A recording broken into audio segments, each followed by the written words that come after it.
मुलगा मुलगा नाही, मुलगाच आहे. दोन्ही मुलगे. आणि मिस्टर काय करतात? मिस्टर गाडीवर जातात, पुण्याला आहे, मंडपच्या गाडीवर ड्रायव्हर आहे. तुम्ही आता इथं किती दिवस बसले तुमच्या? इथे आम्हाला सर 95 दिवस झाले. 95 दिवस पूर्वी नाही. 13 जून पासून तुमचे मिस्टर काय करतात? घरीच येते. मुलं किती आहेत? ते काय करतात? तुम्ही कोणती शाळेत होत्या? मी चांदवड तालुक्यामध्ये पारेगाव. तुम्ही काय? मी त्रंबकमध्ये आहे, मोरंबी शाळेवरचे. तुम्ही कोणती शाळेत? देशगाव असं कळवणमध्ये. गाव तुम्ही? मी देवगाव. तुमची मुलं काय करतात? लहान आहे मंडळी मंडळी घरीच आहे. तुमचे मंडळी काय करतात? तुम्ही काय करतो शाळेत? तुमचा आता निर्णय भूमिका काय तुमची काही? आमची एकच भूमिका आहे आता, जोपर्यंत आम्हाला राजभवनाला जाऊन राज्यपालांकडून न्याय भेटत नाही तोपर्यंत आम्ही एकच उल्लेख करतो, जोपर्यंत न्याय भेटत नाही तोपर्यंत आम्ही रस्ता रोको आंदोलन इथं बसलोय आयुक्त समोर. आमचं तेवढेच तिकडून आमची पूर्ण मागणी मान्य होत नाही तोपर्यंत आम्ही इथं 7-8 जण बी राहिलं तरी उठणार नाही. आणि आमचे बाकी बिराड आंदोलनवाले पायी रस्त्याने राजभवनाकडे निघाले. तुमचं काय मॅडम, तुमची काय भूमिका आहे? माझी एवढीच भूमिका आहे, आम्हाला रोजंदारीची आधीच देईल. जर आदेश नाही दिले तुमची पुढची भूमिका काय? आमची भूमिका अशीच चालू राहणार आहे, जोपर्यंत आम्हाला न्याय भेटत नाही तोपर्यंत आम्ही इथंच राहू. किती लोक आहेत एकूण?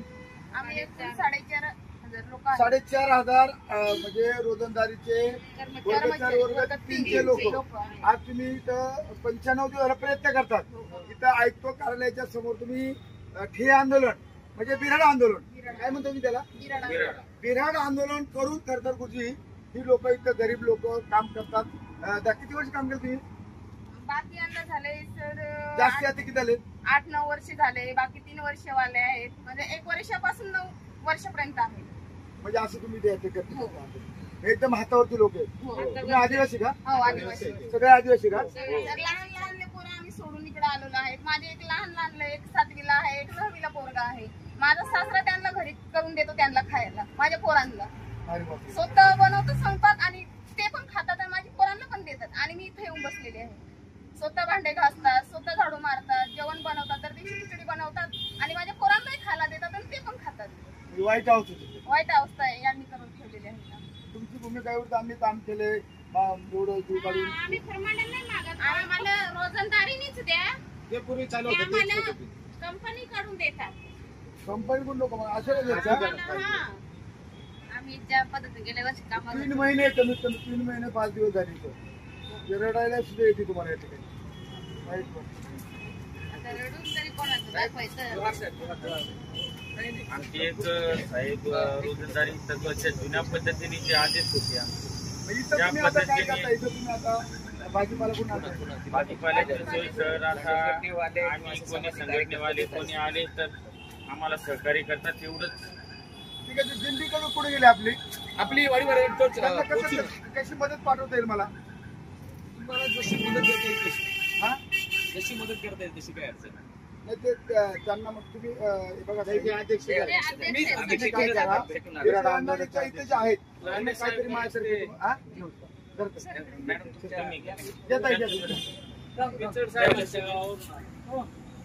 हे बघा यांना या खरं तर इथं भाजीपाल्यावरती तात्पुरतं 2,000 रुपये मदत करतोय. आणि ती जी तुमची दिंडीला लोक गेले त्यांचं मला फोन पे करा, नंबर द्या आणि त्यांना आपण माझ्या प्रकारचं काय आपल्याला तांदूळ वगैरे काही पाठवतोय. या ठिकाणी बाब अत्यंत गंभीर आहे. मी सुद्धा एक आदिवासी आहे आणि मला खरं तर या महिलांकडे पाहिलं काढायला येते. लहान मुलं घरी त्यांनी आता सांगितलं दुःख. आमचे सासरे त्या मुलांना भात गाळू घालतात. 3 महिने मी लेकरांना सोडून मी या नाशिक आयुक्त कार्यालयामध्ये ह्या महिला खरं तर बसलेल्या आहेत. याला आपण बिराड धरणे आंदोलन बोलती बिराड धरणे आंदोलन या ठिकाणी खरं तर केलेलं आहे. आणि हे बिराड धरणे आंदोलन या ठिकाणी अशी बारीक बारीक मुलं घेऊन या ठिकाणी खरं तर यांना इथं एक टायमाचा अन्नाचं सुद्धा यांना मुश्किल झाले आहे. या ठिकाणी जे मिळेल ते भेटेल ते खाऊन या ठिकाणी खरं तर 3 महिने यांनी आंदोलन केलं. मी खरं तर पहिल्या प्रथम या सर्व वर्ग 4 वर्ग 3च्या कर्मचाऱ्यांना मी धन्यवाद देतो. त्यांना सलाम करतो की असे संघर्ष करणारी माणसं जन्माला आदिवासी समाजामध्ये आली पाहिजे आणि त्यांचा हक्क जो आहे की जे महिला मगाची डोळ्यामध्ये आतून येऊन तिथं सांगत होती की माझी मुलं आहेत, मी 3 महिने सोडून मुलांना इथं राहते. आणि हे खरं तर बिऱ्हाड आंदोलन नाशिक ऐक्याच्या कार्यालयाच्या समोर हे करताय. हे आपण मीडियाच्या मध्ये बघू शकतो. झोपडे हे सगळे हे झोपडे टाकलेले आहेत, या ठिकाणी कपडे वाळतात. हे अशा प्रकारचे हे झोपडे बिपडे इकडं पण आता हे संपूर्ण मोकळे. खरं तर आज त्यांचा हा आजचा इथनं जी लोक होती, किती लोक गेली इथनं? आता इथं 200-250 लोक पुढे रस्त्यात आहेत. रस्त्याने चालत म्हणजे पायी पायी ते राज्यपालांना भेटण्यासाठी चाललेले आहेत. या ठिकाणी काहीतरी 4,500 हो, आणि पुढे ती 4,000 होती. म्हणजे पुढे ती 4,000 होती. 4,000 लोक पायी पायी राज्यपालाकडे गुरुजी निघालेले आहेत. त्यांनी आदिवासी मंत्र्याकडे न्याय मागितला, मुख्यमंत्र्याकडे न्याय मागितला, उपमुख्यमंत्र्यांकडे न्याय मागितला. परंतु गरिबाची आसरू कोणी पुसत नाही आणि गरिबाला कोणी मदत करीत नाही. अशा प्रकारची परिस्थिती ठरते. या ठिकाणी भयानक या माता भगिनींवर आलेले आहे. अशा प्रकारचे वाईट प्रसंग पुण्यावर येऊ नको म्हणून तो आदिवासी मंत्र्यांनी खरं तर याची दखल घेतली पाहिजे. आदिवासी मंत्री त्यांना ऐकायला येते का नाही त्यांना माहीत, पण खरं तर त्या टायमाला 4,000 लोक या ठिकाणी महाराष्ट्रातील आदिवासी गोरगरीब बांधव या ठिकाणी ते आंदोलन करीत आहेत. त्यांना अजूनही न्याय मिळत नाही. न्याय नाही मिळाल्यामुळं आम्ही परवाला त्या ठिकाणी नाशिकला मोर्चा होता. त्या मोर्चा तुम्ही होते नंबर भेटले ना, त्या ठिकाणी आपण भेटले होते. मला तुमचा खरं तर गुगल पे असेल तुमचं काय बघ तुम्हाला त्या ठिकाणी त्या मोर्चासाठी काही कडधान्य तांदूळ वगैरे काय असते आपण मदत करूया. निश्चितपणे दुःखाची बाब आहे, पण या ठिकाणी मी खरं तर एक आदिवासी समाजाचा प्रमुख म्हणून या ठिकाणी मला खूप दुःख वाटलं. मला जेणेकरून आम्ही व्हॉट्सअपला वर्गण्या करून तुम्हाला मदतीचा हात पुढं पसरू. तुम्हाला ज्या टायमाला तुम्ही राज्यपालांकडे पोहोचणार आहे त्याच्या आदल्या माझा फोन नंबर घेतलाय, माझा फोन नंबर घ्यायचा. तुम्ही पोहोचायच्या अगोदर मी तुम्हाला खरं तर ते एक दिवस मी मुंबईला तुमच्यामध्ये सामील होईल. त्या ठिकाणी मी तुम्हाला काही मदत पुन्हा ते करीलच. अशा प्रकारचं खरं तर आपण या ठिकाणी दृश्य बघतोय. माझ्या ठिकाणी कसं आमचे राष्ट्रीय आदरणीय नागरिक माझ्यासोबत आहेत. आम्ही आलो होतो त्यामध्ये खरं तर या इथं भेट देण्यासाठी मी आलो. इथं पाहिजे खूप मला खरं तर हे अशा लहान मुलांनी 3 महिना अशा मुलांनी या ठिकाणी उपोषण करणं म्हणजे साखळी उपोषण म्हणजे बिऱ्हाड मोर्चा, बिऱ्हाड आंदोलन. हे बिऱ्हाड आंदोलन अशा प्रकारचं या ठिकाणी निर्लज्जा सरकारला, या निर्लज्जा सरकारला जसं काहीही गांभीर्य वाटत नाही. असा प्रसंग एखाद्या हाडवैरेवर येऊ नको की बुवा तिथं या ठिकाणी यांना हे करावं लागतंय. ठीक आहे, मी तुमच्या महिलांनो, तुम्ही माझ्या बहिणीसारख्या आहेत, माझ्या मुलीसारख्या आहेत. अगदी महिला माझ्या कोणतरी या माझ्यात आहेत, माझ्या समाजात आहेत. अगदी ताकदीने पुणे जिल्हा परिषदेचा माजी अध्यक्ष आणि आदिवासी वादळ म्हणून माझी ओळख आहे. निश्चितपणे मी तुमच्या पुढील आंदोलनामध्ये सहभागी होऊन मला जिथं जिथं मला शक्य होईल तिथे मी मदत करीन, केल्याशिवाय राहणार नाही. अशा प्रकारचे शब्द मी तुम्हाला या ठिकाणी देतो आणि निश्चितपणे तुम्ही माझ्याशी संपर्क साधा. मला इथं या महिलेच्या डोळ्यातला अश्रू बघून मला खूप वाईट वाटलं. एक तरुण पोरगी आहे आणि तरुण पोरगी आज इथं या ठिकाणी झोपडीमध्ये राहून 2 मुलं घरी ठेवलेत, नवरा पण जागून बाहेर जातो आणि सासरे त्यांचे 3 महिने त्या मुलांना गोष्टी खाऊ घालतात. अत्यंत ही निंदनीय गोष्ट आहे. अशा प्रकारचा मी या ठिकाणी या सरकारचा मी जाहीर निषेध करतो आणि लवकरात लवकर राज्यपाल महोदयाकडून या संघटकांना, या मोर्चाधारकांना कशी मदत होईल या दृष्टीकोनातून मी नक्कीच प्रयत्न करेन. माननीय आमचे आदिवासी लोकनेते, माजी जिल्हा परिषद अध्यक्ष पुणे, सन्माननीय आदरणीय आमचे मार्गदर्शक, आदिवासींचे आणबाण शान असे सन्माननीय आदिवासींचे भक्कम नेतृत्व देवरामजी लांडे साहेब व त्यांची टीम पूर्णतः गेल्या 2 दिवसापूर्वी सुद्धा साहेबांनी आम्हाला आंदोलकांना पूर्णतः विश्वासात घेऊन की आम्ही तुमच्या समस्येसाठी प्रयत्न करू. पुन्हा एकदा साहेब इथं आले, आम्हा सर्व आंदोलकांना एक दिलासा दिला आणि सर्वोपरी मदतीचं आवाहन केलं. आम्ही सर्वांच्या वतीने, माझ्या सर्व आदिवासी समाजाच्या वतीने, माझ्या सर्व रोजंदारी वर्ग 3 वर्ग 4 संघटनेच्या वतीने आदरणीय देवरामजी लांडे साहेब लोकनेते व सर्व त्यांच्या टीमचं हृदयापासून त्यांना जोहार करतो. साहेब, आपलं सारखं असं एक जाणीव असलेलं नेतृत्व हे आदिवासी समाजाला लाभलेलं आहे.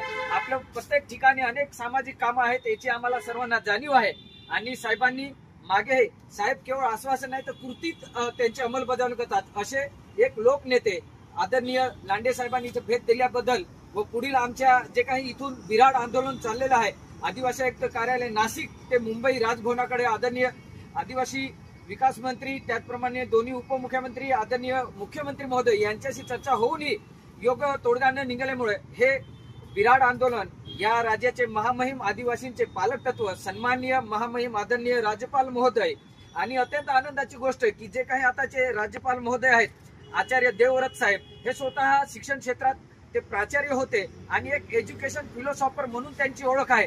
आम्हाला निश्चितच लांडे साहेबांच्या आणि आमच्या समाजाच्या वतीने त्यांना विनंती आहे की आम्हाला तात्काळ रिझल्ट द्यावा. मागील सत्रात जे कार्यरत रोजंदारी वर्ग 3 वर्ग 4 चे होते त्यांना रोजंदारीचे आदेश मिळावेत यासाठी आदरणीय देवरामजी साहेब हे सुद्धा आम्हाला सहकार्य व आपल्या माध्यमातून आदरणीय राज्यपाल महोदयांनी तात्काळ निर्णय घ्यावं आम्हाला समस्याचे निराकरण करावं ही आपल्या माध्यमातून सांगू येतो. पुन्हा एकदा देवरामसिंह लांडे साहेब व त्यांच्या सर्व टीमचं लोकनेते साहेबांचं मनापासून जोहार करतो, धन्यवाद करतो. जय आदिवासी. तर आम्हाला असं मी 2019 मध्ये काम केलं होतं, कॉन्ट्रॅक्टनीच काम केलं होतं, 7 महिन्यांनी काम केलं होतं, सफाई कामगारचं ते असं काम केलं तर एकदम घाणीघुणीचं काम केलं होतं. त्याच्यात मी 8 दिवस आजारी पडली ती 8 दिवस आजारी पडली ती तरी मी त्याच्यात एकही सुट्टी अशी घेतली नाही. कमी आजारी पडली तर मी 1 दिवस सुट्टी घेते, दवाखान्यात जाते. मी आपल्या पोरांसाठी मी हे काम केलं. 8 महिने मी काम केलं, 8 महिन्याचे मला पेमेंट सुद्धा भेटला नाही तरी मी तिथं काम केलं. जाऊ द्या बा, आपल्या पोरांसाठी आपण केलं, आपल्या पोरांसाठी केलं तर मग जाऊ द्या, तसे ते आपले दिवस काढले. मग आता मला घेतलं याच्याकडं तर मग रोजंदारीचे आदेश आता देव माझे 8 महिने गेले वाया तर वाया जाऊ द्या, पण आता बा आम्हाला रोजंदारीचे आदेश द्यावे यांनी. पण ते पण हे काही देऊ राहिले नाही. का बरं हे देऊ राहिले नाही? कोंढऱ्यांनी का बरं हे घेतात? साहेब तो विषय असा आहे, काही ज्या विषय मांडला तर कोविड काळामध्ये नाशिक पीओ अंतर्गत वॉचमन, सफाई कामगार अशी काही पदं भरली कंपनीच्या माध्यमातून आणि ह्या लवाडांची ती कंपनी आहे. त्या कंपनीवरती आपण बहिष्कार टाकू. प्रत्येक ग्रामपंचायतीचे ठराव दिलेले आहेत आणि कुठल्याही प्रकारचा कॉन्ट्रॅक्ट पद्धती होती ज्यांनी 10-10 वर्ष कामं केलं त्यांनाच घ्यावा याचा मी निषेध करतो. तुमच्या बरोबर मी राज्यपालांना मला जेव्हा तुम्ही बोलवता जेव्हा तुम्ही मुंबईला पोहोचाल राज्यपाल महोदयांकडे त्यावेळेला निश्चितपणे तुमचे जे त्या ठिकाणी 1000 लोक राज्यपालांना भेटणार आहेत, 4000 लोक तुमच्या आज संपूर्ण आहेत. त्याच्यामध्ये आमच्या जुन्नर, आंबेगाव, खेड, मावळ, पुणे जिल्ह्यातील सुद्धा बऱ्यापैकी लोक आश्रमशाळेवरती रोजंदारीवरती काम करणारे आहेत. आमच्या जुन्नर तालुक्यामध्ये प्रामुख्याने बरेचसे लोक आहेत रोजंदारीवरती. स्वतः माझ्या ड्रायव्हरची मिसेस हे कैलास शिंदे म्हणून ड्रायव्हर आहेत, यांची मिसेस गोमुतवाडी आश्रमशाळेला खरं तर रोजंदारीवर काम करते.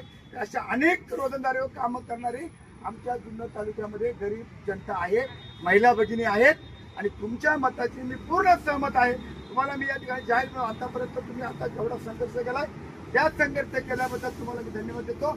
आमच्या पुणे जिल्ह्यातील जुन्नर, आंबेगाव, खेड, मावळ या 4ही तालुक्यातले सर्व लोक जे रोजंदारीवर काम करणार आहेत त्यांना येणारा काय खर्च असेल जाण्या येण्यासाठी किंवा त्यांना तुमच्यापर्यंत पोहोचवण्यासाठी आपल्या राज्यपाल महोदयांचे काय काय निर्णय होतोय याच्यावरती आपण पुढची भूमिका ठरवू. तुम्ही वेळोवेळी माझ्याशी संपर्क साधा. निश्चितपणे या ठिकाणी माझं एक मोठं नेटवर्क आहे कार्यकर्त्यांचं. जर नेटवर्क केलं तर मी असं आव्हान केला तर त्या ठिकाणी अन्नधान्य म्हणजे शिदोरीच्या रूपाने तांदूळ असेल, 2 रुपये असेल, 4 रुपये असेल, की आपले लोक संघर्ष करतात 3-3 महिने, यांना आपण मदत का करणं अशा प्रकारचं देणगी स्वरूपामध्ये तुम्हाला तसं प्रकारचं तुमचं फोन पे नंबर देऊन या ठिकाणी तुम्हाला थेट मदत मी स्वतः तो ग्रुप काढतो आणि त्या ग्रुपना मी काल आव्हान करतो आणि तुमचा नंबर घेऊन मी या ठिकाणी थेट तुम्हाला येते ती फुलाची पाकळी मदत होईल. अजून तुमच्या आंदोलनाला या बिराड मोर्चाला, बिराड आंदोलन संघर्षाला अजून चालना मिळेल अशा प्रकारचा शब्द मी तुम्हाला या ठिकाणी देतो. अत्यंत महिला मंडळी तुम्ही दुःखी आहात. आज तुम्हाला खरं तर सलाम केलं पाहिजे. तुम्ही आदिवासी महिला आहात. 3 महिने संघर्ष आमच्यासारखा पुढारी करू शकत नाही, परंतु आज एक सर्वसामान्य माणसा या ठिकाणी खरं तर झाडू मारणारी महिला माझी भगिनी, बाथरूम धुणारी माझी महिला तिने सांगितलं की घाण गुण काढून आम्ही त्या ठिकाणी बाथरूम धुतलं आणि आम्हाला पगारही नाही आणि आम्हाला नोकरीही नाही. अशा प्रकारच्या यथाच्या या महिलांनी या ठिकाणी व्यक्त केल्या. त्या महिलांना ह्या फक्त एकच नाही, जवळपास 70 ते 80 लोक होते. त्या कंपनीने अजूनपर्यंत पगार त्यांना दिलेला नाही. यांच्याकडे गेलं की हे म्हणतात कंपनीला पैसा दिलाय, कंपनीमध्ये शासनाने आम्हाला पैसा दिला नाही. टोलवाटोलीची उत्तर अजूनही चालत. म्हणून आपल्याला कंपनी नको. कंपनीचं ना आपल्या सोबत नाही, जी रोजंदारी आहे ती पहिल्या प्रमाणात आपल्याला पाहिजे अशी मागणी आपण या ठिकाणी या शासनाकडे केलेली आहे. शासनाने जर त्याची दखल नाही घेतली तर राज्यपाल म्हणजे तो आपला पालक आहे, निश्चितपणे राज्यपाल त्याची दखल घेतील आणि तुमची माणसं आता राज्यपालक कधी पोहोचतील, किती तारखेला पोहोचतील अंदाजे मला कळू द्या. साधारणतः आपण 11 दिवसात राज्यपाल महोदयांच्या राजभवनात पोहोचतो. राजभवनात पोहोचायच्या अगोदर माझा फोन नंबर घेतलाय, आम्हाला फोन करा, आमची गाडी घेऊन तुम्हाला एक दिवस आम्ही कळवा. त्या ठिकाणी राजभवनाच्या आसपास म्हणजे मुंबईला आम्ही त्या ठिकाणी पोहोचण्याचा प्रयत्न करू.